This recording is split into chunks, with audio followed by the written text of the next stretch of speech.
Birshot Moray Rabotai, avec la permission d'Hachem, comme vous avez tous remarqué, c'est le père qui vous donne le cours, parce que votre rabbin Rabbi Moshe, il est un peu fatigué, et donc si Dieu veut demain soir il sera en forme.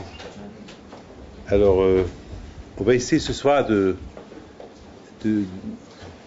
d'expliquer un sujet qui nous tient tous à cœur, et surtout ce que je vais dire ce soir, c'est à la mémoire de quelques amis qui nous ont quittés cette semaine, soit dans des accidents de moto, soit des maladies.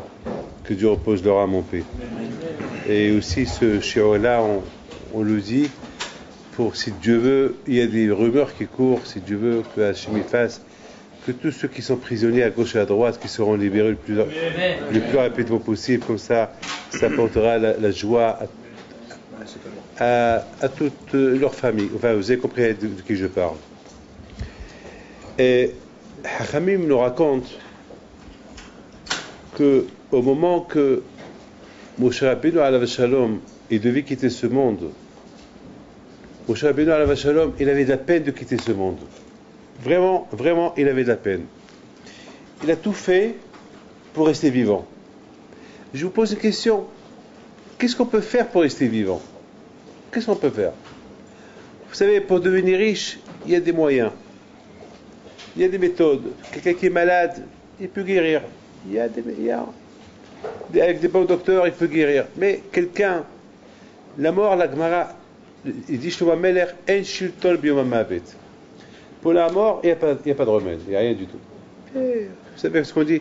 Adonai Natan, Adonai Laka, Hishiv Adonai Bevorach, Me'ata Adolam. Vous savez, j'ai toujours dit que la mort, c'est un cadeau. C'est vraiment, c'est la chose la plus douloureuse qui peut exister, c'est la mort. Pourquoi? Parce que c'est quelque chose, quand même, c'est du chagrin, quand même, c'est quelque chose qui ne plaît pas, surtout. Moi, je suis passé par là, j'ai perdu mon père, et je sais c'est quoi perdre un père. C'est pas facile de perdre un père. C'est pas facile, c'est très très très difficile. Mais il faut savoir aussi une chose, que la mort aussi c'est un bonheur. Alors vous allez me dire, comment on peut dire la mort c'est un bonheur? C'est pas un bonheur, que Dieu préserve. Mais de toute façon, on dit comme ça. Quelque part, lorsque on voit qu'il y a la mort, c'est quelque chose, ça veut dire que le vivant, il va se remettre en question. C'est la chose la plus qu'elle met la personne en question. Ça nous réveille quand même, ça nous réveille. Vous savez, il y a un de mes élèves, ça jamais j'oublierai ça. Un de mes élèves, c'était la veille de Pessah. La veille de Pessah, il y a 5 ou 6 ans, la veille de Pessah. On était en train enfin, il y avait un rabbin Peña qui donnait des cours de halachot de Pessah. Il y avait un jeune qui venait de se marier et il regarde le rabbin Peña et lui dit à quelle heure encore tu donnes un cours pour Pessah? À quelle heure?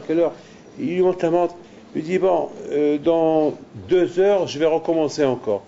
Il regarde sa montre, il dit 9 heures, je retourne dans 2 heures.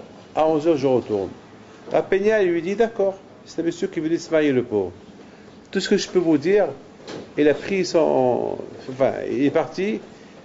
Après 5 minutes, on a entendu qu'il a été écrasé, il est mort. Ça nous a choqués. Et ça nous a fait faire une grande teshuva. Parce qu'il était là, je l'ai vu, je l'ai parlé. Il y a quelques secondes, j'étais avec lui. On est en train de discuter. Et soudainement, on nous annonce une annonce pareille. Ça donne à réfléchir. Il y a un qui s'appelle Alain Alain Azon, que Dieu repose en paix. Il m'avait appelé. On discutait lui et moi. Et après 10 minutes, sa femme, elle pleure. Elle me dit, est-ce que tu viens demain vous venez à l'enterrement? J'ai dit de qui? Mon mari. Mais je t'ai parlé 10 minutes. Il a eu crise cardiaque. J'ai rien compris. Ça choque. Mais ça nous remet en question. Parce que la vie, elle ne nous appartient pas. C'est très important de savoir ça. La vie, elle ne nous appartient pas. C'est beau la vie. Il n'y a pas mieux que la vie. Même Moshe Rabbeinu alav shalom, il ne voulait pas mourir. Il a fait tout. Il a remué ciel et terre pour rester vivant. Et il a dit à Hachem, Hachem, s'il te plaît, je ne veux pas mourir. Ajoute-moi encore un peu. Admettons. Il lui ajoute encore 10 ans. Et alors? Encore 20 ans. Et alors? Encore il va demander quand je vais vivre. Et il va lui ajouter encore 200 ans. Et alors? Il va encore demander la vie. Pourquoi? Parce que la vie, elle est bien et elle n'est pas bien. Elle est bien si on sait comment la remplir, mais elle n'est pas bien si on ne sait pas comment la remplir. Et les tzadikim, ils savent comment la remplir, comme Moshe Rabbeinu. Il sait comment la remplir. Il sait que chaque jour qu'il vit, c'est un jour qui va le consacrer pour Akadosh Baruch Hu. Donc Moshe Rabbeinu, alav shalom, il savait que la vie, elle est super. Pour lui, la vie, elle est extraordinaire. Donc quelque part, la vie, si on sait comment l'utiliser, c'est le plus beau cadeau qu'Akadosh Baruch Hu nous a donné. Mais si on ne sait pas l'utiliser, malheureusement, ça peut être un désastre pour la personne qui va vivre cette vie. On voit, mes amis, que au moment, écoutez bien ce que je vais raconter, au moment que Adam Arishon, c'est le premier être, c'est le premier homme sur terre. Au moment que Adam Arishon, il a commencé à vivre sa vie, Akadosh Baruch Hu, il lui montre tout ce qui allait se passer. Et il va lui montrer pendant les 6000 ans, jusqu'à Mashiach, qu'est-ce qui va se passer. Il lui a tout montré, de A à Z. Et Adam Arishon, il voit, il regarde, il observe. C'est comme un film, un long film de 6000 ans. Un film qui ne s'arrête pas. Un film sans fin. Il n'y a pas de fin. Et Akadosh Baruch Hu, il lui montre la naissance de David Ameller. Il lui montre ce que David Ameller il va faire. Il lui montre tout ce que David Ameller il a fait, les Tehillim, les psaumes qu'il a écrits, l'histoire de David Ameller, la guerre avec Goliath. Il lui montre les prières de David Ameller. Il lui montre Shlomo, le roi Shlomo qui est sorti de lui. Il lui montre le temple, le Beth Amikdash. Il lui montre Mashiach qui sort de David Ameller. Il lui montre Mashiach. Et voilà Mashiach. Et que Mashiach, il va ramener le monde entier vers la Teshuvah. Waouh! David Ameller, Adam Arishon, il voit cette histoire, l'histoire de David Ameller. Elle lui a donné le souffle. Au moins, il y a une fin. Et cette fin, elle est belle. Malheureusement, toujours, la fin, elle se termine mal, mais la fin du peuple juif, elle se termine bien parce qu'il y a Mashiach. Il y a, avec toutes les Shoah, avec tous les désastres, tous les malheurs, tout ce qu'on a pu voir, ça se termine super bien. Maintenant, Akadosh Baruch Hu dit David Ameller, à qui? Adam Arishon. Alors, tu es content de ce que tu as vu? Et Adam Arishon lui dit, oui, je suis très content. Et maintenant, viens, on va refaire le film en arrière. On va encore revoir toute l'histoire en arrière. Et il le ramène encore à l'histoire de qui? De David Ameller. Il lui montre la naissance de David Ameller et il lui montre tout de suite la mort de David. Dès que David Ameller il est né, il est mort. Et Adam Arishon dit à Kadosh Baruch Hu, mais tu m'as pas montré comme ça. Tu m'as montré la vie de David Ameller, ce qu'il va faire et ce qu'ils vont faire ses descendants. Et maintenant tu me montres un autre film. Tu me montres la naissance de David Ameller et tu me montres sa mort. C'est quoi ça? Il dit, j'ai oublié de te dire que David, il va naître mort. Lorsqu'il va naître, il va mourir. Il lui a dit, toute l'histoire que tu m'as montrée, il lui a dit, ça, toute l'histoire, s'il ne meurt pas.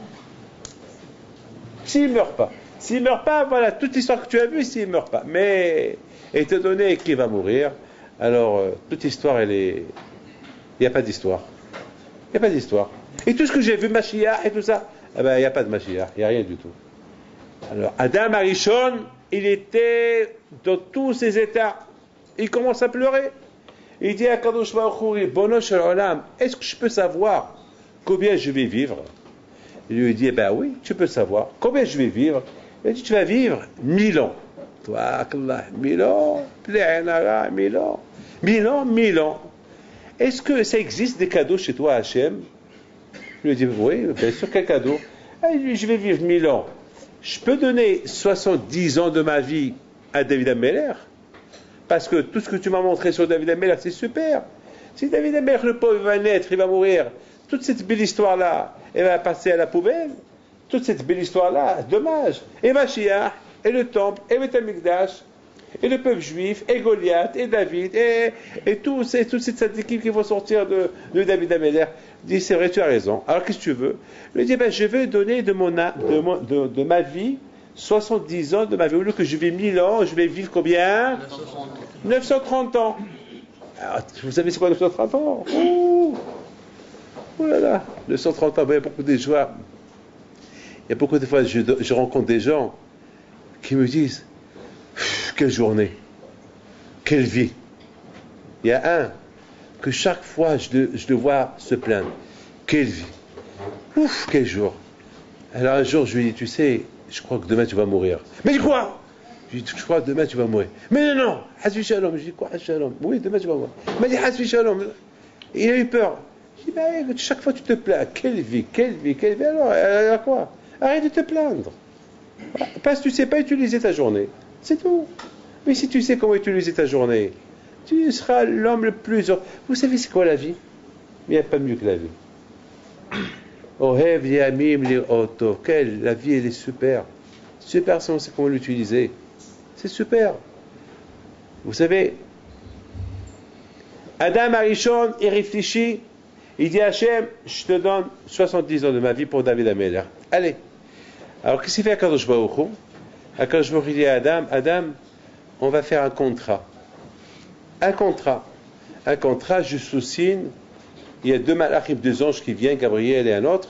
Ils écrivent, nous sous-signons, nous et les malachim, tel et tel et tel et tel.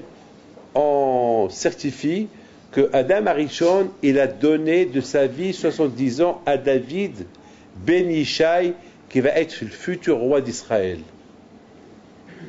Fait, ici à Gan Eden, la date, le premier jour de la création du monde, témoin Dieu, ici à Kadosh Baruch Hu, et les autres, Gabriel Amalach et Raphaël Amalach, et on dit à Adam Arishon, toi Adam tu signes. Et Adam il dit à Kadosh Baruch Hu, pourquoi on ne me croit pas? Il faut me faire signer un contrat. C'est pas que pour les pompes à chaleur on remplit les contrats. Les contrats, même dans le ciel, il y a des contrats à remplir. Vous savez, j'ai toujours dit la phrase suivante. Lorsque vous voyagez, si vous allez en Amérique, on vous donne un papier à remplir, oui ou pas? Qui est parti en Amérique ici? Voilà, très bien. On vous donne un papier à remplir. Ton âge, ta naissance, qu'est-ce que tu fais? Est-ce que tu as des fruits, des légumes, de la viande? Dans quelle ferme tu as été arrêté par la police? Il faut remplir, après tu signes, qu'est-ce que tu as? Ton email, Pourquoi tout cela? Pourquoi? Parce que pour aller d'un pays à l'autre, il y a un contrat à remplir, oui ou pas? On va au Maroc, on remplit un papier. On va en Angleterre, on remplit. Pour nous les Européens, on ne remplit rien du tout, c'est le passeport. Mais il faut un passeport, il faut une pièce d'identité. Mais si vous allez là où vous allez, il faut remplir un papier, peut-être il faut même avoir un visa. Alors je vous pose une question, à toi. Ah ouais. Ah ouais. Quel âge tu as? 40 ans? 15. Ah, 15 ans, pardon. Alors, 15 ans. Je te pose une question, toi, je ne pense pas que tu as voyagé dans ta vie? Ouais. D'accord.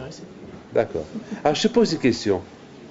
Est-ce qu'il y a un papier à remplir après 120 ans pour l'autre monde?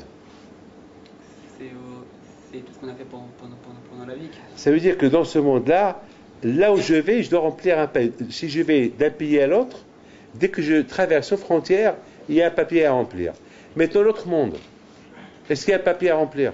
C'est d'un monde à un autre monde. Hein? Mais c'est ouais, et là-bas? Ah, très bien. Alors, dans ce monde-là, il y a un, et là-bas, il n'y a pas. Alors, mon fils, il faut savoir une chose. Qu'après 120 ans, on n'a même pas besoin de remplir un papier. Mais on nous pose des questions.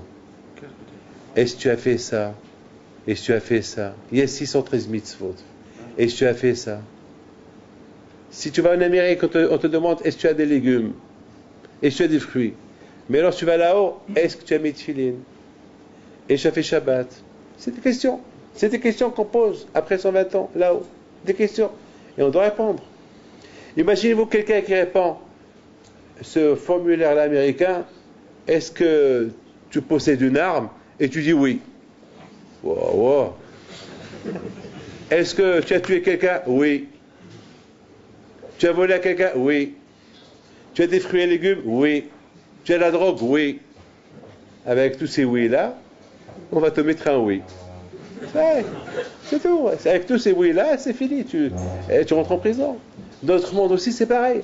Est-ce que tu as fait ça? Tu as fait ça? Et il faut répondre oui, non, oui, non, oui, non. Rabotai, mes amis, écoutez très bien.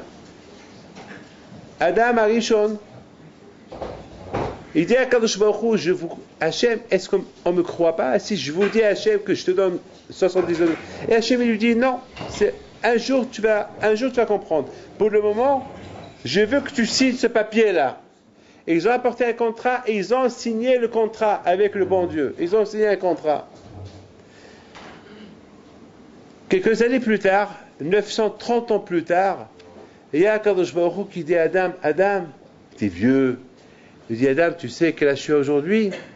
Il me dit, oui, aujourd'hui c'est mon anniversaire, j'ai 930 ans. Il dit, happy birthday. Il lui dit, bon anniversaire. Mais après, il lui dit à Kadosh Baruch Hu, mon fils, ton jour, ta journée est arrivée. Tu vas mourir aujourd'hui. J'ai Hachem. Mais tu ne m'as pas dit que j'allais vivre 1000 ans? Il dit, oui, c'est vrai. Je t'avais dit que tu allais vivre 1000 ans. Mais tu avais donné 70 ans de ta vie à qui? À David Ameller. Quoi, tu as oublié? Et il dit, oui c'est vrai, j'ai donné, mais je regrette. Je refuse. Je fais opposition à ces 70 ans que j'ai donnés à David Ameller. Je ne veux plus lui donner. Alors quand je vais au Khou, il lui dit, David, Adam, mais tu as signé un contrat. Il y a un contrat que tu as signé. Et lorsqu'on signe un contrat, on applique le contrat. C'est pas de la rigolade. Et c'est la raison pourquoi j'ai fait signer un contrat. Peut-être on peut dire j'ai oublié, mais lorsqu'on signe un papier, la signature elle est là. On rigole pas avec le bon Dieu. Et Hachem il donne l'ordre, apportez-moi le papier, apportez-moi le contrat. On amène le contrat à Kadosh Baruch Hu, et Akash dit à David, il dit à Adam, regarde. Et Adam, il regarde, c'est sa signature. C'est vrai. Il dit à Hachem, je t'en prie, aide-moi. Je refuse. Je ne veux pas lui donner. Je veux vivre. Et Hachem lui a dit, non, tu as vécu 930 ans, ces 70 ans-là, je ne te les ai pas demandés. C'est toi qui s'est proposé, c'est toi qui les as donnés. Eh bien, c'est fini. Et Hachem, il a fait rentrer Adam Arishon à Ma'arat Marpella, et il est mort. Alors, je vous pose une question. Une question, on va essayer nous tous de la répondre. On va se poser une question. Adam Arishon, il a vécu 930 ans. Vous savez ce qu'est 930 ans? On peut même pas imaginer 930 ans. C'est inimaginable, 930 ans. Vous savez, on dit à quelqu'un, jusqu'à 120 ans. Lui, il a vécu 7 fois 120 ans. 7 fois, 930 ans presque. Et je ne comprends pas. Maintenant, il regrette la vie qu'il a donnée à David Ameller. Mais est-ce qu'il a oublié que si il reprend ces 70 ans qu'il a donnés à David Ameller, qui va être Mashiach, d'où Mashiach il va sortir, qui va écrire les Tehillim, toutes ces belles prières qu'on fait chaque matin, c'est David Ameller qui les a écrits. Et tous ces tzaddikim qui sont sortis de David Ameller, Hillel Azaken, qui encore, Shlomo Ameller, Hizkiya, Rabbi Shimon ben Gamliel, Rabbeinu HaKadosh, tous ces tzaddikim qui sont la descendance de David Ameller, on dit, ça ce que j'ai entendu, je ne sais pas si c'est vrai ou pas, on dit que nous aussi, la famille Piton, on vient de David Ameller, je ne sais pas. Alors ça veut dire que Adam Arishon, il n'est pas sympa. Il veut reprendre les 70 ans qu'il a donné à David Ameller. Alors, s'il les aurait pris, je ne serais pas né. Moshe, votre rabbin aussi, ne sera pas là. L'histoire, elle aurait complètement changé. Et qui va construire le Beth Amikdash? Mais qu'est-ce qu'il veut faire de ces 70 ans encore? Qu'est-ce qu'il peut faire de mieux ce qu'il a fait pendant 930 ans? Qu'est-ce qu'il veut? Le contraire, maintenant, avec ces 70 ans qu'il a donné cadeau à David Ameller, il a beaucoup de choses à faire. Il y a des choses qui vont se faire. Il y a une histoire qui va se faire. Une belle histoire qui va se faire. Et l'histoire, elle va se terminer avec quoi? Avec Mashiach. Et Mashiach, il va libérer le monde entier. Et voilà maintenant Adam Arishon, qu'est-ce qu'il veut faire? Il veut reprendre ces 70 ans qu'il a donné, qu'il a promis à David Ameller, et il veut rayer, il veut effacer l'histoire. Mais pourquoi? Qu'est-ce qu'il lui a pris? Quelle est la raison? Quelle est la raison qui l'a poussé Adam Arishon à pouvoir, à vouloir reprendre cette belle vie qu'il a donnée à David Ameller et qui peut porter préjudice au monde entier? Ça, mes amis, c'est ce qu'on va essayer de comprendre. Mais avant cela, je voudrais raconter une histoire que j'ai écoutée la semaine dernière. Écoutez bien cette histoire-là. Ou bien, laissez-moi vous raconter une autre histoire. Parce que j'ai deux histoires que je voulais vous raconter, mais je vous raconte celle-là en premier. Ce soir, je suis venu d'un Hesger, un monsieur qui s'appelle M. Hassin Alav Shalom. Il est mort il y a un mois. Il y a un mois, il est mort. Et lorsque j'étais aux États-Unis, on m'avait appelé qu'il est entre la vie et la mort, il fallait que je vais. On me supplie pour aller le faire baracha à l'hôpital. J'arrive à Paris, je ne sais pas d'où on est venu, je pense qu'on est venu du Brésil. Si je ne me trompe pas, oui, du Brésil. Il y avait avec moi William Marciano, on est venu nous chercher, de là-bas on a été à l'hôpital, il était, le pauvre, entre la vie et la mort. Il ne part pas, il était en train de mourir. Et bon, on est rentré, on a fait un peu de prières, et Baruch Hashem, il a commencé à bouger, et il a commencé à... Ils ont dit, il y a Rabbi David qui est là. Le pauvre, même qui était dans un sommeil très profond, il a fait des gestes, il a fait des efforts, il a ouvert ses yeux, il m'a regardé beaucoup de fois, il venait prier avec nous ici le vendredi soir. Un jeune, il a 45 ans, c'est tout. Et je lui dis alors, M. Hassin, il faut battre, il faut vivre. Et il m'a fait un grand sourire. Et je commençais à lui donner un peu, à le masser un peu ses mains. Il était content. Il lui dit, si Dieu veut, je lui parlais, si Dieu veut, tu vas vivre, tu vas vivre. Il me faisait sourire. Et à un moment donné, j'ai fait une bracha, je suis parti. Je quitte la chambre et je vois sa femme qu'elle court derrière moi dans les couloirs de l'hôpital. William Marcel me dit, Rabbi David, je pense que sa femme elle veut vous parler. Je m'arrête. Elle avait dans ses mains une tasse. Une tasse. Je dis, Rabbi David, c'est de la soupe. Si vous pouvez faire une bracha pour mon mari, parce qu'il réclame, ça fait une semaine qu'il ne mange pas, il réclame la soupe. Peut-être il va vivre. C'est une semaine qu'il était entre la vie et la mort. Et là, il réclame à manger. J'étais content, je dis Allah qui vit, il n'y a pas mieux que la vie. Vie, j'ai pris la tâche, j'ai commencé à prier qu'il vit, qu'il y a un miracle.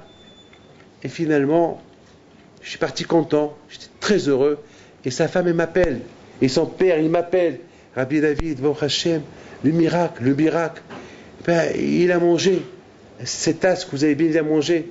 J'étais content. Je dis Allah, c'est la première fois en une semaine qu'il ne dort pas, qu'il ne mange pas. Peut-être c'est le début. On croit au miracle. Nous, les Juifs, ça n'existe pas la mort chez nous. On croit tant qu'il y a la vie et l'espoir, parce qu'on a une raison de vivre. Parce que pourquoi on veut vivre? Parce qu'on veut étudier la Torah, parce qu'on veut prier, parce qu'on veut faire des mitzvot. C'est pas pour vivre, pour vivre, pour se saouler, Non, on veut vivre pour faire des mitzvot. On veut vivre pour faire plaisir à Hachem. On veut faire plaisir à Kadosh Baruch Hu. Et la vie, elle est belle, la vie. Shabbat, les fêtes, Pesach, Rosh Hashanah, Kippour, c'est beau, les mariages, Brit Mila, Bar Mitzvah, c'est beau. La vie juive, elle est pleine de joie, elle est pleine d'événements. Baruch Hashem. Et les Tunisiens, ils ont encore ajouté une fête, la fête de la Saouda du Yitro. Alors voilà, et chacun il ajoute des fêtes, et nous les Marocains on ajoute encore une fête. Et toujours il y a des fêtes. Et c'est toutes des fêtes qui sont pas symboliques, c'est des fêtes qui sont liées avec la Torah, avec les religions. Et bon, Hachem, on est super contents.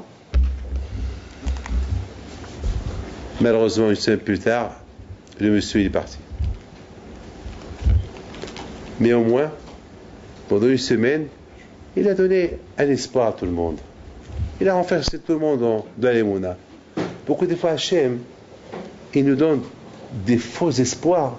Mais au départ, on ne croit pas que c'est des faux espoirs. On croit que c'est des vrais espoirs. Et ça nous renforce.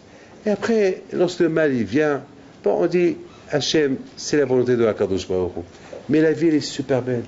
Mais on va essayer de comprendre Adam Arishon. Qu'est-ce qu'il a pensé et qu'est-ce qu'il a pensé? Qu'est-ce qu'il a pensé lorsqu'il a donné les 70 ans? Et qu'est-ce qu'il a pensé lorsqu'il a voulu reprendre les 70 ans? Alors que dans ces 70 ans qu'il est en train de donner, toute la vie juive, tout l'avenir des juifs, elle est basée sur ces 70 ans-là. Alors qu'est-ce qui se passe?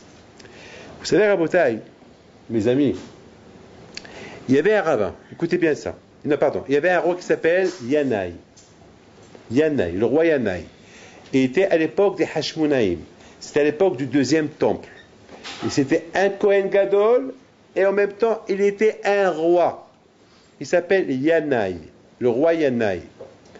Et ce Naïl, une fois, il a fait des guerres, il a fait une guerre, il a gagné la guerre. Et il a fait une belle fête. Il a réuni tous les rabbins, il a réuni tout le monde. Il a voulu fêter la victoire de la guerre qu'il a fait. Et à un moment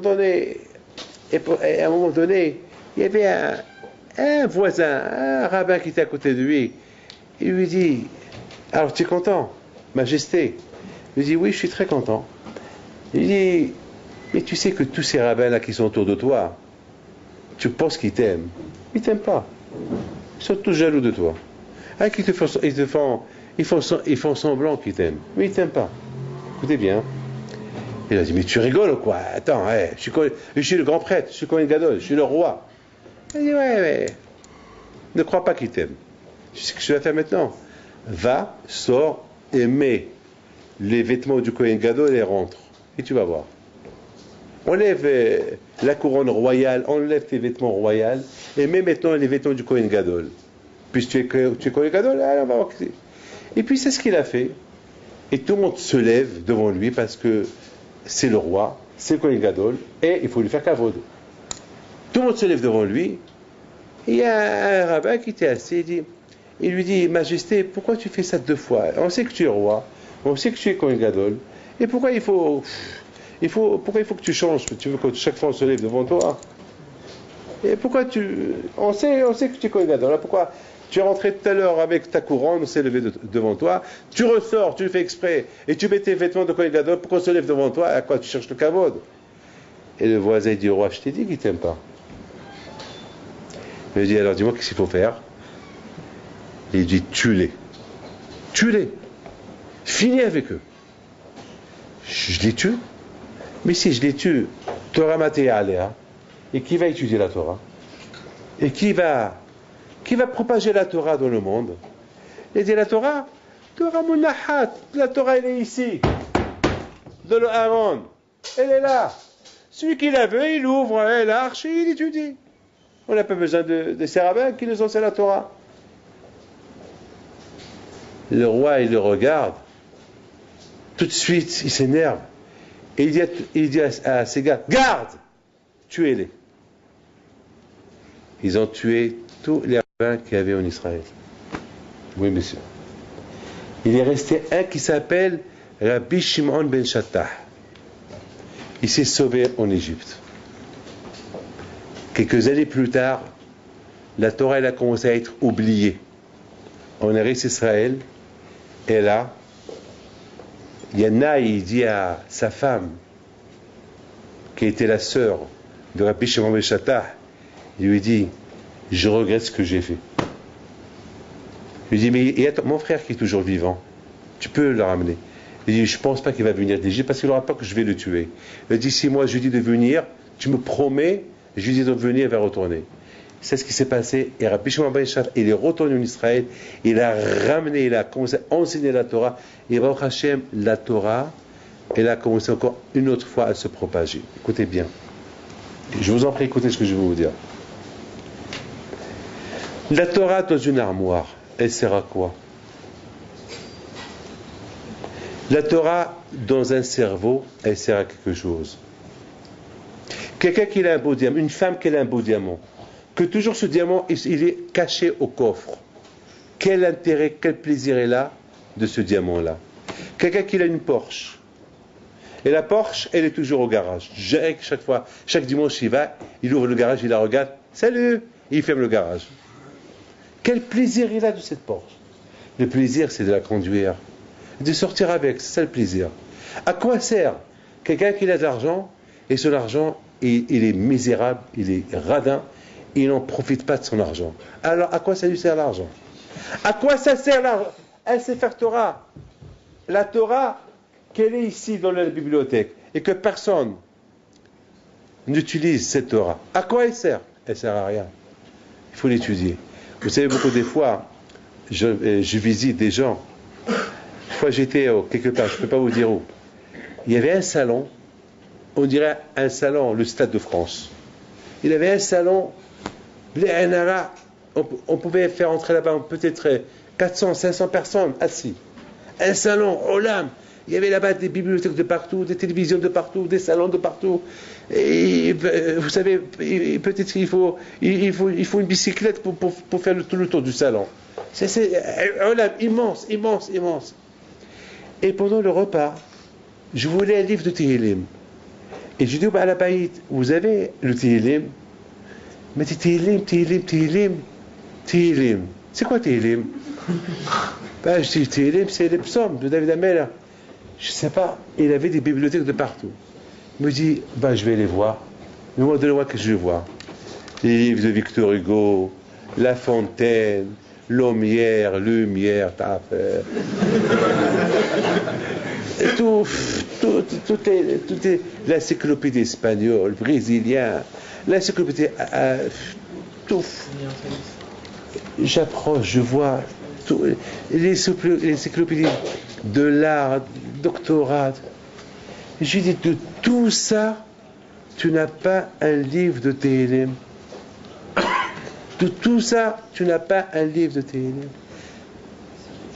Il me regarde et me dit, c'est vrai, c'est vrai, c'est vrai, c'est vrai. J'ai dit, après 120 ans, ces livres-là, tu vas les prendre avec toi. Ce salon, tu vas le prendre avec toi. Si tu as un livre de Tehillim, au moins ce livre, tu le prendras avec toi.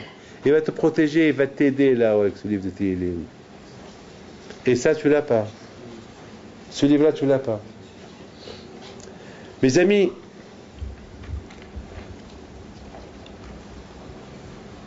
tuez les rabbins.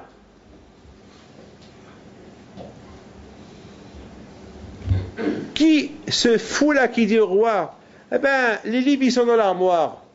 C'est vrai, mais ces livres qui sont dans l'armoire, si tu tues les rabbins, qui va prendre ces livres?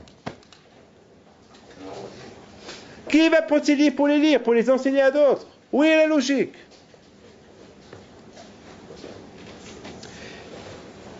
La vie, elle est super, super, super belle lorsqu'on sait quoi faire de la vie. Adam Arishon, il n'a pas encore commencé à goûter la vie. C'est comme un bébé, je vous en parle, regardez-moi, un bébé qui vient de naître, regardez, le bébé il est là. Bon, n'oubliez pas qu'Adam Arishon, jamais il a été bébé, parce que le jour qu'il est né, il parlait. Mais je parle d'un bébé. Un bébé, on peut lui dire n'importe quoi, et il va te faire comme ça. Il va bouger sa tête. Mais si je lui dis, voilà, tu as hérité 1000 milliards de dollars, tu peux me les donner, tu peux me donner la moitié, il va te faire. Il va bouger sa tête, oui. Je peux ajouter encore 1 milliard de dollars. Je peux tout prendre, il va te faire. Je peux te tuer. Il va bouger sa tête, il ne sait rien. Mais ce même bébé qui va grandir, il va connaître la valeur de l'argent. Et tu lui dis, tu sais que tu as hérité 1000 milliards de dollars. Je peux te prendre 1 milliard de dollars, qu'est-ce qu'il va te dire? Non! Parce qu'il connaît la valeur de l'argent. Mais lorsqu'il ne connaissait pas la valeur de l'argent, il pouvait tout en donner. Adam Arishon, il ne connaissait pas encore la valeur de la vie. Parce qu'il ne connaissait pas la valeur de la vie. Alors, lorsqu'Hachem lui a dit, lorsqu'il a montré à David Ameller qu'il est né et qu'il est mort, il pouvait lui donner même 200 ans de sa vie. Il ne connaissait pas la valeur de la vie. Mais lorsque Adam Arishon, il a commencé à déguster, il a commencé à goûter la vie. C'est qu'est-ce qu'on peut faire de la vie et les bonnes choses qu'on peut faire, est-ce qu'on peut gagner dans la vie. Là, il a regretté. Et Hachem, il savait qu'il allait regretter. C'est pour ça qu'il a fait des signatures. C'est pour ça qu'il a fait un contrat. C'est pour ça qu'il a fait signer un contrat. Il savait à Kadosh Baruch Hu que Adam Arishon, une fois qu'il commence à goûter la vie, cette vie-là, il va tout faire pour la préserver. Parce qu'il n'y a pas mieux que la vie. Il n'y a pas mieux que, malheureusement, après 120 ans, on voit quelqu'un, je m'excuse de vous le dire, qu'il est mort. Pourquoi? Parce que ça nous donne le vivant, il prend conscience. Vous savez, beaucoup des fois, on rentre dans une maison, on voit les enfants assis par terre. Pour quelqu'un de la famille qui est parti, à quoi ils nous regardent? Ils nous font comme ça. Un geste. Ouais, tu as connu mon père, hein? Il n'est plus là. Et qu'est-ce qu'on pense, nous, pendant ce moment-là? Je ne pense pas aux enfants, nous. Nous, qu'est-ce qu'on se dit? C'est ça la vie. La vie, mais dès qu'on sort de cette maison, on n'est plus d'accord avec le mot « c'est ça la vie ». On oublie que la vie, elle est comme ça. On croit que la vie, elle est loin de s'arrêter. Mais malheureusement, c'est l'erreur. Et c'est l'horreur. C'est l'horreur de mourir. C'est l'erreur de croire qu'on ne va pas mourir. C'est l'erreur. Et c'est la raison pourquoi Hachem nous a donné la Torah. Et cette Torah-là, elle nous prend conscience. Il nous fait prendre conscience, vivre dans la conscience. Par exemple, on va prendre par exemple, et je m'excuse de vous le dire, par exemple, Yitzhak Avinu, dans la paracha de Toledot, il dit à Esav, je veux apporte-moi du gibier, fais-moi la chasse, et je te fais la plus belle bracha du monde, avant que je meure. Parce que là, j'ai pris de l'âge, et je ne sais pas quand je vais mourir, et apporte-moi du kasher, prends tes outils, fais... Esav, je sais que tu ne manges pas du kasher, tu manges du McDonald's, et à partir de maintenant, tu vas m'apporter du glad kasher. Apporte-moi quelque chose de kasher, je ne veux pas que tu m'apportes du taref, je t'en prie. Et je te bénis avant que je meure. Je vous pose une question. Est-ce qu'il fallait lui dire ça? Pourquoi Yitzhak, il n'a pas demandé à son fils, Esav, apporte-moi du gibier, fais-moi la chasse, et je te fais une bonne beracha? Pourquoi il faut qu'il lui dise, avant que je meure, avant, comme ça, je vais te bénir devant HaKadosh Baruch Hu? Est-ce qu'Esav, il est croyant? Est-ce qu'Esav, il croit en Dieu? Est-ce qu'Esav, c'est Esav? Comment Yitzhak, il fait confiance à Esav? Il dit à Esav, apporte-moi du gibier kasher. Avant que je meure, je fais une bonne beracha. Et alors? Pourquoi lui parler de la mort? Justement, la chose qui fait peur, c'est la mort. C'est la chose qui fait le plus peur. Je me rappelle à Lyon, il y avait un jeune qui est tombé du 3e étage, de pauvre. Et on avait fait... il était connu, il était aimé par tous les jeunes de Lyon. Des centaines et des centaines de jeunes ont fait teshuva grâce à lui. Et moi, j'ai profité de l'occasion. J'ai vu que ce jeune-là, j'ai vu des milliers de jeunes qui sont venus à son enterrement. Je dis, c'est maintenant ou jamais que ces jeunes-là, au moins une grande partie de ces jeunes-là, il faut que je les mette dans le bon chemin. Et je vous donne la parole d'honneur. La plupart de ces jeunes-là, ils ont fait une grande teshuva. Parce qu'ils ont pris conscience. Avec toute la Torah qu'ils ont entendue, pendant la semaine qu'on fréquentait la maison, ils ont fait teshuva. C'est ce que Yitzhak, il a voulu faire à son fils. Il a voulu lui dire, mon fils, après tout, regarde combien de fois tu risques ta vie. Regarde combien de fois tu risques ta vie. Quelqu'un qui va faire la chasse, il met sa vie en danger ou pas? Oui. Quelqu'un qui fait la chasse, il met sa vie en danger parce qu'il risque de tomber devant 2 lions. Comment il va faire? Si les 2 lions il agressent à la fois, il peut mourir. Et Esav, c'est quelqu'un qui prenait toujours, qui n'avait pas peur de sa vie, il risquait sa vie, il allait faire la chasse. Et Yitzhak lui dit, mon fils, pour la chasse tu risques ta vie, tu ne peux pas mettre un peu ta vie en danger. Est-ce que Mais pas mettre ta vie en danger. Faire une mitzvah avec misérot nefesh, avec sacrifice. Le fait que tu m'écoutes et tu vas et tu m'apportes du gibier kasher et dans ta tête tu vas éliminer les mauvaises pensées. Jusqu'à maintenant, tu fais n'importe ce que tu veux. À partir de maintenant, tiens, je vais faire ce que papa il veut. Qu'est-ce qu'il veut papa que je lui apporte? Il veut que je lui apporte du manger kasher. Alors je vais l'écouter. Alors c'est dur pour moi, parce que moi je suis quelqu'un qui n'est pas, quelqu'un qui est combattant, quelqu'un que on ne peut pas me dicter quoi faire. Et je vais à la chasse, j'ai pas l'habitude de faire du kasher, et maintenant mon père il m'impose le kasher, il veut que j'apporte la chasse du kasher. Bon, c'est pas grave. Alors je vais écouter mon père. Tiens, pour une fois je vais écouter mon père. Pour une fois je vais écouter la raison de mon père. Si jusqu'à maintenant j'écoutais mes raisonnements, j'avais qu'une seule raison, t'as raison, moi j'ai raison. Pour une fois j'ai plus raison. C'est toi papa qui as raison. Voilà. Toujours Esav, il disait j'ai raison, la chasse, je fais ce que je fais, je fais ce que je veux. Pour une fois, je ne vais pas faire ce que je veux. Je vais faire ce que papa il veut. Qu'est-ce que papa il veut? Il veut du kasher. Eh bien, je lui apporte du kasher. Je vais risquer ma vie pour lui apporter du kasher. Pour une fois, je vais faire ça pour mon père. C'est la raison pourquoi Yitzhak Abinu lui a rappelé la mort. Parce que peut-être la mort, elle fait peur. Peut-être Esav, il va avoir peur. Malheureusement, Esav, c'est pas quelqu'un qui a peur de la mort. Ils sont fous de la mort. La mort, il ne fait pas peur. Il va apporter de la chasse. Ils sont fous. Si c'est du kasher ou si c'est pas du kasher. S'il va rester vivant ou s'il ne va pas rester vivant, c'est pas son problème. Mes amis, il faut savoir une chose. Dans la vie de chaque jour, on a une vie qu'il faut en profiter de cette vie. Aujourd'hui, il est venu chez moi un jeune.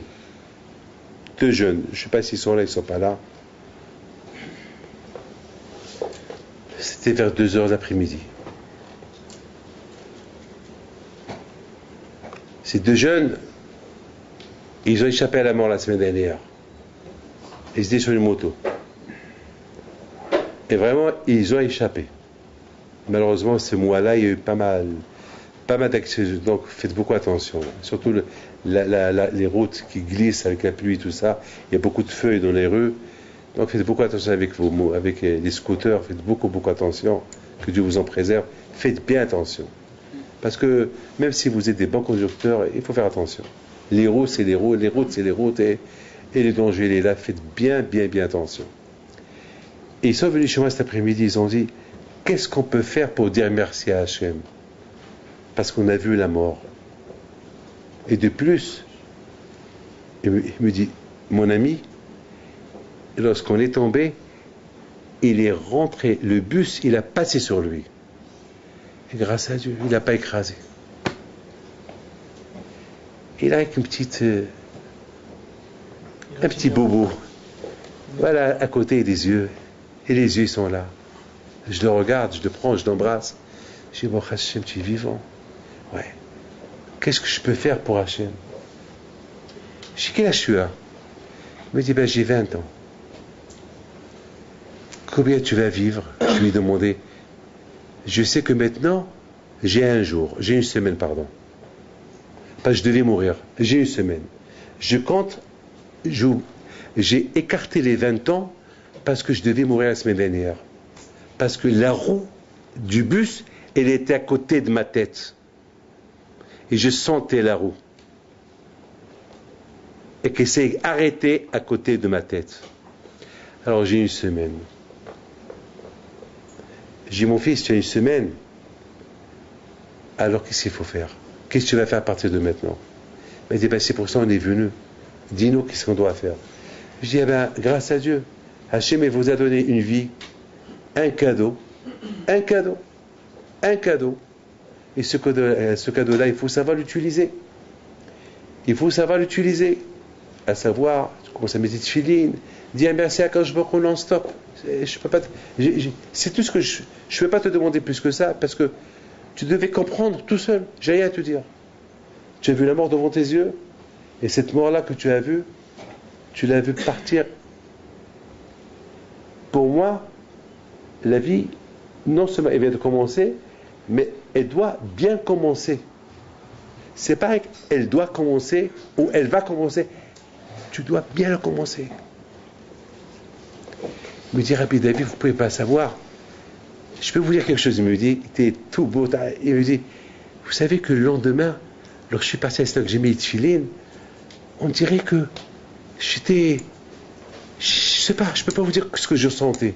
J'ai dit, je t'en prie, je voudrais bien, moi aussi, participer avec toi un peu de ces moments-là. Qu'est-ce que tu as senti? Il m'a dit, je me voyais mort et je vois la vie. Et merci à Hachem que je peux mettre cette tefilin que j'ai jamais mis depuis ma bar mitzvah, je les ai plus remis et maintenant je les mets et je dis merci à Hachem. Voilà. Je dis, tu sais, ah mais tu apprécies la vie. Il dit oui, j'apprécie la vie maintenant. Je dis ben justement, je commence à réfléchir. Adam Arishon, il ne pouvait pas apprécier la vie. Il ne savait pas c'est quoi la vie. Il ne sait pas c'est quoi la vie. Comme un bébé. Vous connaissez un bébé. Et un bébé, on va lui dire, tu aimes la vie? Il ne sait pas. Tu lui dis, tu veux que je te prends ta vie? Il va te dire oui. Tu veux que je t'ajoute la vie? Il va te dire oui. Il ne sait pas c'est quoi la vie. Mais alors ce bébé commence à grandir. Et il voit le bonheur de la vie. Et tu lui dis, tu veux vivre? Oui, je veux vivre. Tu veux mourir? Non, je ne veux pas mourir. Ah, c'est jalon. La bataille, Hachem, il a voulu nous faire une expérience entre vous et moi. Mais Akadosh Baruch Hu, il aurait pu ne pas montrer ce scénario à Adam Arishon sur David Amelech. Il aurait pu ne pas lui montrer.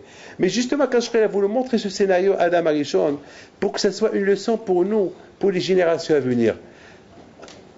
Comment un homme, il peut ne pas apprécier la vie, il ne connaît pas c'est quoi la vie, et lorsqu'il connaît c'est quoi la vie, et qu'est-ce qu'il peut faire dans la vie, il apprécie tellement, à tel point qu'il est prêt à renoncer au cadeau qu'il a donné à David Amelech. Et Mashiach, Mashiach, c'est le problème du bon Dieu. C'est plus mon problème. C'est le problème du bon Dieu. Si ce Mashiach ne va pas sortir David Amelech, Hachem, qui se débrouille, de qui va faire sortir David Amelech? Mashiach de qui? Mais pour moi, je veux mes 70 ans. Et justement, Akadosh Baruch Hu, il te donnait quoi, Akadosh Baruch Hu? Il a voulu nous donner une leçon. C'est quoi la vie? Comment on apprécie la vie? Quand on n'apprécie pas la vie, et quand on apprécie la vie, et c'est la raison pourquoi Akadosh Baruch Hu, il a fait cette histoire de David Amelech avec Adam Arishon, pour qu'on apprend, lorsqu'on ne connaît pas c'est quoi la vie de la Torah, on est perdu dans la ville parisienne.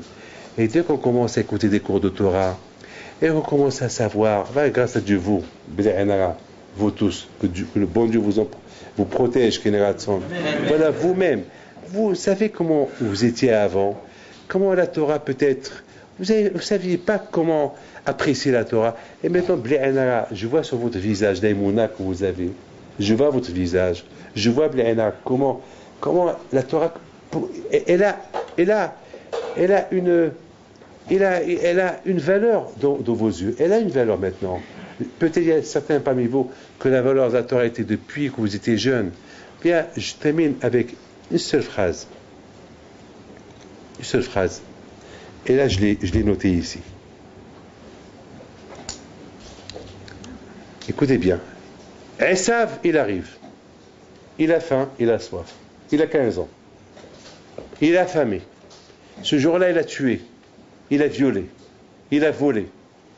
Il a nié l'existence de Dieu. Ce jour là-bas, Abraham, il est mort. Yaakov, il prend le deuil. Yitzhak, il fait le deuil.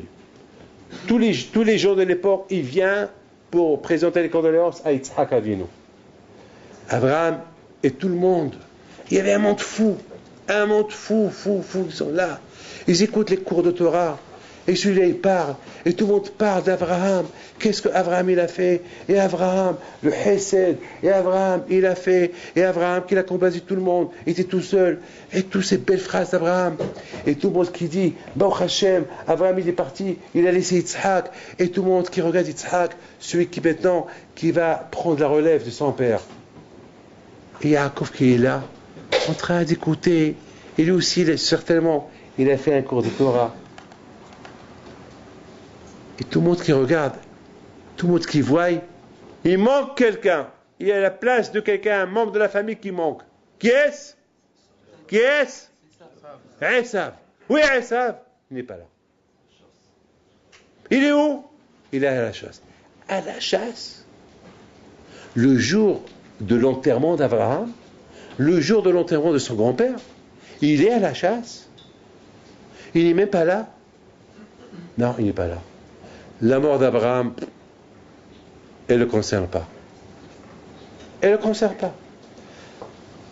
Jusqu'à maintenant, je viens de vous dire que la mort, elle nous met en face de réalité. Ou pas? Vous savez, en France, on ne sent pas la mort. Parce qu'en France, on voit des cercueils. Mais en Israël et au Maroc, en Algérie, en Tunisie, on voyait le corps. Mettons, en Israël, lorsqu'on enterre quelqu'un en Israël, on n'enterre pas avec le cercueil. On enterre carrément le corps. C'est impressionnant.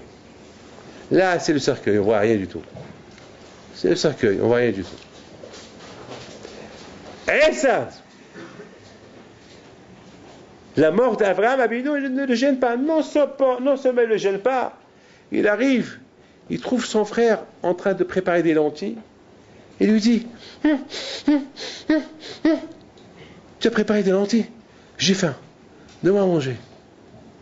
Des lentilles qui rappellent les lentilles que les gens endeuillés, ils mangent. Les lentilles qu'on mange la veille de Tisha B'Av. Hey, j'ai faim, moi j'ouvre ma bouche, je suis crevé, je suis fatigué. Et toi tu verses les lentilles dans ma bouche.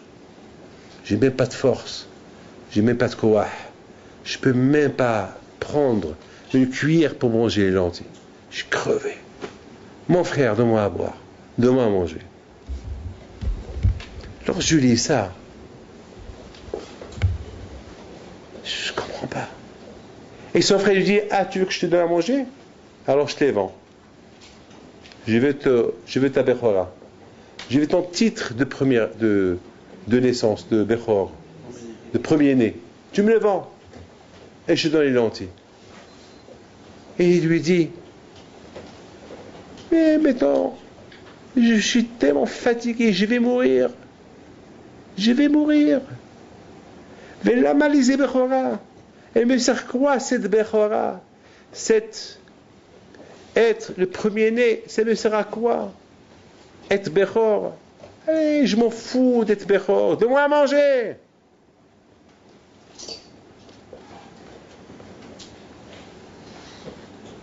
Lorsqu'il y a un mort, on prend conscience. On fait teshuva. Les enfants font teshuva. Moi, j'ai pris beaucoup de résolutions lorsque mon père est mort. Il y avait une chose que je ne voulais pas faire. Et en voyant mon père, je dis, papa, parce que vous voulez que je le fasse, alors je le fais. Et à Esav,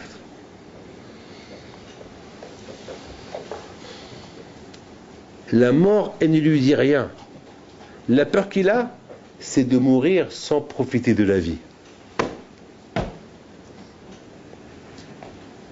C'est pas être juif, faire mitzvot qui l'intéresse. C'est pas la peur de la mort pour faire une bonne teshuva. Non. Si je meurs, je n'ai pas profité de la vie. Moi, je veux profiter de la vie. Je veux manger. Que je m'en fous d'être Bechor. Donne-moi à manger. Je veux vivre. J'ai la peine de mourir jeune. J'ai que 15 ans. Donne-moi à manger. Je m'en fous d'être premier-né. Allez. Dégage-moi de ce fardeau-là. Moi, je veux manger. Donne-moi à vivre. Alors que les gens, on entend qu'il y a la mort, on est incité à faire pénitence teshuva pour être un bon juif. Pas pour profiter de la vie, pour en faire profiter notre corps et notre neshama au service du bon Dieu.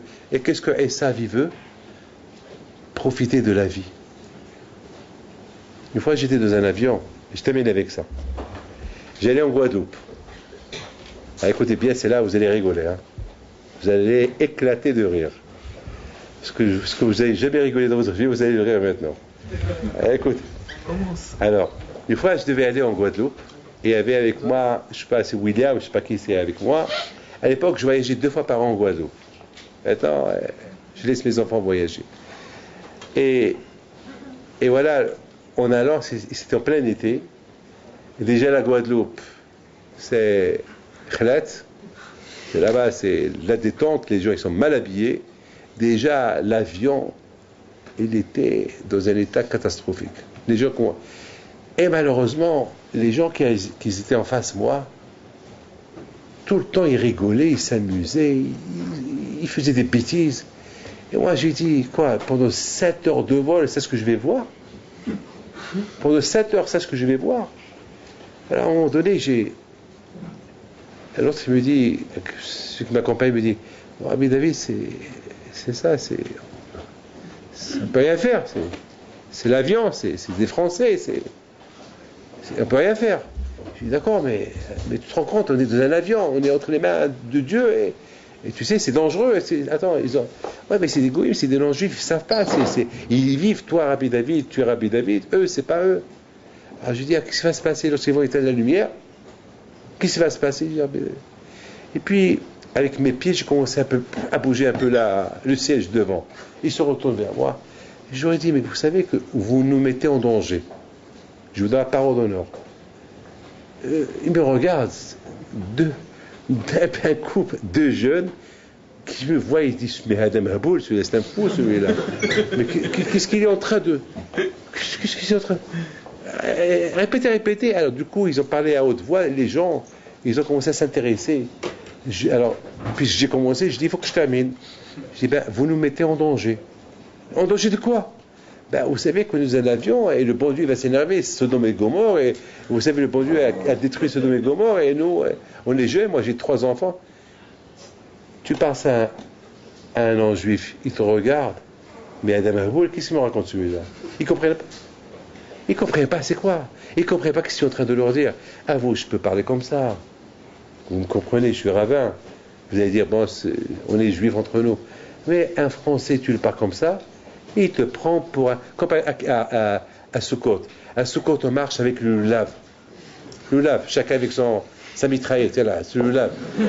Et voilà, un non-juif qui nous voit, c'est quoi ça? Qu'est-ce que je veux lui dire? Qu'est-ce que je veux lui dire? Je dis ça, on prie avec ça dans la synagogue. Mais c'est quoi ça? On dit avec ça, on détruit le Satan, le Tzalab, le Tzalab qui vient à gauche, on lui donne à gauche, le Tzalab qui vient, après le Tzalab qui vient, le Tzalab qui vient de l'autre côté, et on le tue. C'est quoi les Tzalab? Le mauvais penchant. Où il est? Il est là. Et où il est? Il est là. Et où il est? C'est toi. C'est toi. Moi, quand je veux frapper, est-ce qu'il va me comprendre? Je rentre dans la souka. 5 jours là-bas dans le froid. Qu'est-ce que vous faites là-bas? On est là-bas parce que pendant 40 ans, nos parents, ils étaient dans le désert et le bon Dieu nous a encerclés avec 7 nuées. 7 nuées? Oui, 7 nuées. Et vous voyez ça? Oui, c'est pour ça qu'on fait la souka. Mais vous êtes fous. Mais vous savez, est-ce qu'il va me comprendre? Ils ne pourront jamais me comprendre. Jamais me comprendront pourquoi je mange du kasher. Jamais me comprendront pourquoi je ne mange pas le cochon. Jamais me comprendront pourquoi le meilleur jour de la semaine, je ne travaille pas. C'est le Shabbat. Ils ne peuvent pas me comprendre. Ils me prennent pour un fou. Et je suis fou. Pourquoi je suis fou? Parce qu'un juif, il est fou. Un juif, il doit être fou avec le bon Dieu. Parce qu'on fait des choses que l'esprit humain ne comprend pas. Quoi, le meilleur jour de la semaine, tu ne travailles pas, Shabbat? Non, je ne travaille pas. Mais tout le monde gagne de l'argent. Qui gagne? Mais toi, tu perds. Je perds. Et comment? Pourquoi tu fais? C'est le bon Dieu qui a voulu. Mais où est le bon Dieu? Il est là. Il est où? Il est là-bas. Il est où? Tu ne le vois pas, il est là-bas. Regarde, moi, je peux... Maintenant, dans l'avion, je m'assois. Ils ne comprennent pas. Et il y a un qui a eu la chutzpah de me dire, bon, si vous n'êtes pas content, vous sortez dehors. Hein. Alors, je lui dis, on va voir qui va sortir. Moi ou toi? Et après, j'ai prié le monde.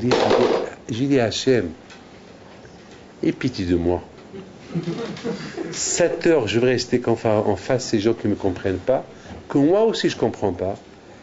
Mais Hachem, fais quelque chose que chacun comprend l'autre.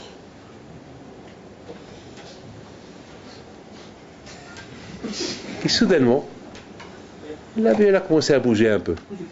Turbulence. Les turbulences dans l'air. Bon, et le pilote, il dit, bon, je ne comprends pas ce qui se passe. Heureusement qu'il ne sait pas que c'était moi qui ai fait ça. Et après, il nous a dit, il faut fermer les trucs, on ne comprend pas, on est rentré dans une zone turbulente et bon, on va essayer de... Et moi, je dis, vous avez vu ce que vous avez fait, hein? Alors, mais ça bougeait fort. Et c'est impressionnant, parce que vers la fin de l'avion, ça faisait un bruit, on dirait des tremblements de terre. Vraiment, ça bougeait, vraiment, ça bougeait. À un moment donné, j'ai dit, écoutez, alors, vous savez, lorsqu'il y a des turbulences, du coup, chacun, il me regarde. Tous mes yeux commencent à... Alors que c'était moi maintenant pas le coupable, le sauveur. Tout le monde qui me regarde.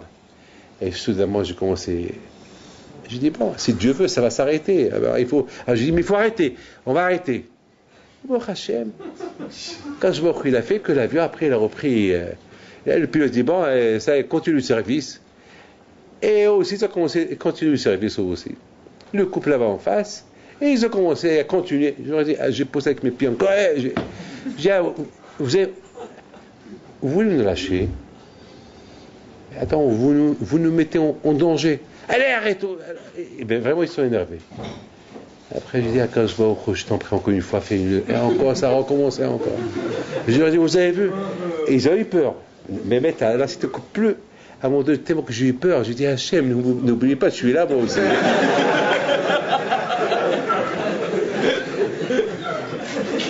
J'ai tellement eu peur, mais je vous donne la parole d'honneur. J'ai tellement eu peur, j'ai dit, Hachem, attends, c'est vrai, mais attends, je suis là. Attends, je t'en prie. Et grâce à Dieu, après, bon, ils ont bien compris, on a terminé le vol, lorsqu'on est arrivé, et j'aurais dit, bon, là, on a dit, je m'excuse que je vous ai dérangé, mais il faut comprendre, il y a le bon Dieu. Parfois, Rabotaï, je vous en prie, écoutez très bien, je termine. Une fois, j'allais à Los Angeles. Non, j'ai quitté Los Angeles, il y a une vingtaine d'années. Quelqu'un connaît Los Angeles ici? Personne? Vous étiez... Lorsque l'avion décolle de Los Angeles, il décolle, en face, il y a une montagne. Et lorsqu'il arrive à la montagne, il fait un virage. Après ce virage, il va où il veut. Et ce qui m'avait accompagné, c'était Rav Yoel Fergan. Et je pense qu'il se rappelle encore. C'est le rabbin de chez nous ici. Il m'avait accompagné, je crois, avant qu'il s'est marié. On était... Bon, l'avion, il a décollé. Et après, il a tourné. On a vu que l'avion, il tourne. On n'a rien compris. Il tourne. Pendant un quart d'heure, il tourne. Alors le pilote, il dit, bon, il y a un problème technique. On n'arrive pas à continuer. L'avion, il tourne. On n'arrive pas à avancer. Il tourne. Le volant, il s'est coincé. Alors du coup, je vous donne la parole d'honneur. Du coup, tout le monde qui me regarde, on voit le barbu. Tout le monde qui me regarde. Mais je vous donne la parole d'honneur. Il me regarde, et moi je regarde Yoel. Et Yoel, il regarde tout le monde, et on se regarde. Eux, ils ont peur. Moi aussi, j'ai peur. Et qui n'a pas peur? Après, heureusement, ce qui m'a soulagé le plus, lorsque j'ai pensé à mes grands-parents, je pensais à la Torah, je pensais à Kadosh Baruch Hu, j'ai fait Shema Israël, et je pensais à des belles choses, et j'ai fait Teshuvah. Après, on a vu que l'avion a continué vers New York. Tout le monde s'est soulagé, mais j'étais le héros de l'avion. Parce que chaque fois que je passais, tout le monde qui me regarde, ils ont compris.